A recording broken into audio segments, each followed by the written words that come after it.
മർക്കോസ് എഴുതിയ സുവിശേഷം 15-ാം അധ്യായം 1 മുതലുള്ള വാക്യങ്ങൾ. മർക്കോസ് എഴുതിയ സുവിശേഷം 15-ാം അധ്യായം 1 മുതലുള്ള വാക്യങ്ങൾ.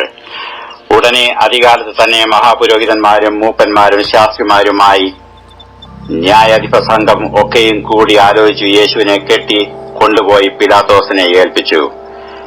പീലാത്തോസ് അവനോട്, നീ യഹൂദന്മാരുടെ രാജാവ് എന്ന് ചോദിച്ചതിന്, ഞാനാകുന്നു എന്ന് അവൻ ഉത്തരം പറഞ്ഞു. മഹാപുരോഹിതന്മാർ അവനെ ഏറിയൊന്ന് കുറ്റം ചുമത്തി. പീലാത്തോസ് പിന്നെയും അവനോട് ചോദിച്ചു, നീ ഒരു ഉത്തരവും പറയുന്നില്ലയോ? ഇതാ അവർ നിന്നെ എന്തെല്ലാം കുറ്റം ചുമത്തുന്നു എന്ന് പറഞ്ഞു. യേശു പിന്നെയും ഉത്തരവൊന്നും പറയായികയാൽ പീലാത്തോസ് ആശ്ചര്യപ്പെട്ടു. അവൻ ഉത്സവം തോറും അവർ ചോദിക്കുന്ന ഒരു തടവുകാരനെ അവർക്ക് വിട്ടുകൊടുക്ക പതിവായിരുന്നു. എന്നാൽ ഒരു കലഹത്തിൽ കൊല ചെയ്തവരായ കലഹക്കാരോടുകൂടെ ബന്ധിച്ചിരുന്ന ബറബാസ് എന്നു പേരുള്ള ഒരുത്തൻ ഉണ്ടായിരുന്നു. പുരുഷാരം കയറി വന്നു അവൻ പതിവ് പോലെ ചെയ്യണം എന്നു അപേക്ഷിച്ചു തുടങ്ങി. മഹാപുരോഹിതന്മാർ അസൂയ കൊണ്ട് അവനെ ഏൽപ്പിച്ചു എന്ന് പീലാത്തോസ് അറിഞ്ഞതുകൊണ്ട് അവരോട്, യഹൂദന്മാരുടെ രാജാവിനെ നിങ്ങൾക്ക് വിട്ടുതരയണം എന്ന് ഇച്ഛിക്കുന്നുവോ എന്ന് ചോദിച്ചു. എന്നാൽ അവൻ ബറബാസിനെ വിട്ടുകൊടുക്കേണ്ടതിന് ചോദിപ്പാൻ മഹാപുരോഹിതന്മാർ പുരുഷാരത്തെ ഉത്സാഹിപ്പിച്ചുകൊണ്ടിരുന്നു. പീലാത്തോസ് പിന്നെയും അവരോട്, എന്നാൽ യഹൂദന്മാരുടെ രാജാവ് എന്ന് നിങ്ങൾ പറയുന്നവനെ ഞാൻ എന്തു ചെയ്യണം എന്ന് ചോദിച്ചു. അവനെ ക്രൂശിക്ക എന്ന് അവർ വീണ്ടും നിലവിളിച്ചു. പീലാത്തോസ് അവരോട്, അവൻ എന്തു ദോഷം ചെയ്തു എന്ന് പറഞ്ഞാറെ, അവനെ ക്രൂശിക്ക എന്ന് അവർ അധികമായി നിലവിളിച്ചു. പീലാത്തോസ് പുരുഷാരത്തിന് തൃപ്തി വരുത്തുവാൻ ഇച്ഛിച്ച് ബറബാസിനെ അവർക്ക് വിട്ടുകൊടുത്തു. യേശുവിനെ ചമ്മട്ടി കൊണ്ട് അടിപ്പിച്ചു ക്രൂശിപ്പാൻ ഏൽപ്പിച്ചു. പടയാളികൾ അവനെ ആസ്ഥാനമായ മണ്ഡപത്തിനകത്ത് കൊണ്ടുപോയി പട്ടാളത്തെ എല്ലാം വിളിച്ചുകൂട്ടി. അവനെ രക്താംബരം ധരിപ്പിച്ചു മുള്ളുകൊണ്ട് ഒരു കിരീടം മെടഞ്ഞു അവനെ ചൂടിച്ചു. യഹൂദന്മാരുടെ രാജാവേ, ജയ ജയ എന്ന് പറഞ്ഞു വന്ദിച്ചു. കോൽ കൊണ്ട് അവന്റെ തലയിൽ അടിച്ചു അവനെ തുപ്പി മുട്ടുകുത്തി അവനെ നമസ്കരിച്ചു.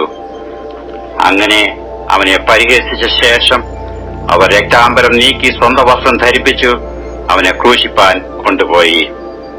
അലക്സാണ്ടറിന്റെയും രൂഫോസിന്റെയും അപ്പനായി വയലിൽ നിന്ന് വരുന്ന കുറേനക്കാരനായ ശിമോനെ അവന്റെ ക്രൂശ് ചുമപ്പാൻ അവർ നിർബന്ധിച്ചു. തലയോടെ എന്നർത്ഥമുള്ള ഗോൽഗോഥ എന്ന സ്ഥലത്തേക്ക് അവനെ കൊണ്ടുപോയി. കണ്ടിവെണ്ണ കലർത്തിയ വീഞ്ഞ് അവന് കൊടുത്തു. അവനോ വാങ്ങിയില്ല. അവനെ ക്രൂശിച്ച ശേഷം അവന്റെ വസ്ത്രം ഇന്നവന് ഇന്നത് കിട്ടണമെന്ന് ചീട്ടിട്ട് പകുതി ചെയ്തു. 3-ാം മണി നേരമായപ്പോൾ അവനെ ക്രൂശിച്ചു. യഹൂദന്മാരുടെ രാജാവ് എന്നിങ്ങനെ അവന്റെ കുറ്റം മീതെ എഴുതിയിരുന്നു.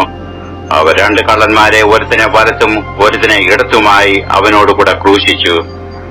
അധർമ്മികളുടെ കൂട്ടത്തിൽ അവനെ എണ്ണി എന്നുള്ള തിരുവെഴുത്ത് നിവൃത്തിയായി. കടന്നു പോകുന്നവർ തല കുലുക്കിക്കൊണ്ട്, ഹാ ഹാ, മന്ദിരം പൊളിച്ച് 3 നാളുകൊണ്ട് പണിയുന്നവനെ, നിന്നെ തന്നെ രക്ഷിച്ചു ക്രൂശിൽ നിന്ന് ഇറങ്ങിവാ എന്ന് പറഞ്ഞു അവനെ ദൂഷിച്ചു. അങ്ങനെ തന്നെ മഹാപുരോഹിതന്മാരും മൂപ്പന്മാരും അവനെ പരിഹസിച്ചു. ഇവൻ മറ്റുള്ളവരെ രക്ഷിച്ചു തന്നെത്താൻ രക്ഷിപ്പാൻ വഹിയ നാം കണ്ടു വിശ്വസിക്കേണ്ടതിന് ക്രിസ്തു എന്ന ഇസ്രായേൽ രാജാവ് ഇപ്പോൾ ക്രൂശിൽ നിന്ന് ഇറങ്ങി വരട്ടെ എന്ന് തമ്മിൽ പറഞ്ഞു. അവനോടുകൂടെ ക്രൂശിക്കപ്പെട്ടവരും അവനെ പഴിച്ചു പറഞ്ഞു.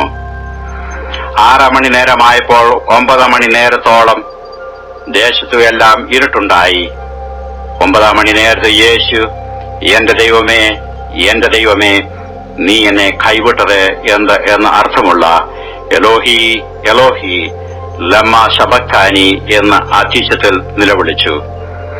അരികെ നിന്നവരെ ചിലർ കേട്ടിട്ട് അവൻ ഏലിയാവെ വിളിക്കുന്നു എന്ന് പറഞ്ഞു. ഒരുത്തൻ ഓടി ഒരു സ്പോങ്ങിൽ പുളിച്ച വീഞ്ഞ് നിറച്ചു ഒരു ഓടക്കോലിന്മേലാക്കി നിൽപ്പീൻ, ഏലിയാവ് അവനെ ഇറക്കുവാൻ വരുമോ എന്ന് നമുക്ക് കാണാമെന്ന് പറഞ്ഞ് അവന് കുടിപ്പാൻ കൊടുത്തു. യേശു ഉറക്ക നിലവിളിച്ച് പ്രാണനെ വിട്ടു. ഉടനെ മന്ദിരത്തിലെ തിരശ്ശീല മേൽത്തോട്ട് അടിയോളവും 2ആയി ചീന്തിപ്പോയി. അവന് എതിരെ നിന്നിരുന്ന ശതാധിപൻ അവൻ ഇങ്ങനെ പ്രാണനെ വിട്ടത് കണ്ടിട്ട്, ഈ മനുഷ്യൻ ദൈവപുത്രനായിരുന്നു സത്യം എന്ന് പറഞ്ഞു. സ്ത്രീകളും ദൂരത്തു നിന്ന് നോക്കിക്കൊണ്ടിരുന്നു. അവരിൽ മഗ്ദലക്കാരി മറിയയും ചെറിയ യാക്കോബിന്റെയും യോസയുടെയും അമ്മ മറിയയും ശലോമിയും ഉണ്ടായിരുന്നു.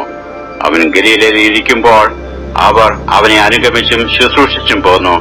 അവനോടുകൂടെ യെരുശലേമിലേക്ക് വന്ന മറ്റു സ്ത്രീകളും ഉണ്ടായിരുന്നു.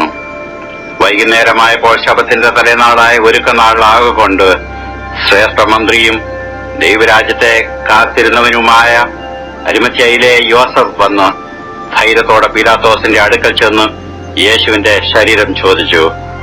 അവൻ മരിച്ചു കഴിഞ്ഞുപോയെന്ന് പീലാത്തോസ് ആശ്ചര്യപ്പെട്ടു. ശതാധിപനെ വിളിച്ചു അവൻ മരിച്ചിട്ട് ഒട്ടുനേരമായോ എന്ന് ശതാധിപനോട് വസ്തുത ചോദിച്ചറിഞ്ഞിട്ട് ഉടൽ യോസഫിന് നൽകി. അവൻ ഒരു ശീല വാങ്ങി അവനെ ഇറക്കി ശീലയിൽ ചുറ്റി പൊതിഞ്ഞു. പാറയിൽ വെട്ടിയിട്ടുള്ള കല്ലറയിൽ വെച്ചു. കല്ലറവാതിക്കൽ ഒരു കല്ലുരുട്ടി വെച്ചു. അവനെ വെച്ച ഇടം മഗ്ദലക്കാരി മറിയയും യോസയുടെ അമ്മ മറിയയും നോക്കിക്കണ്ടു.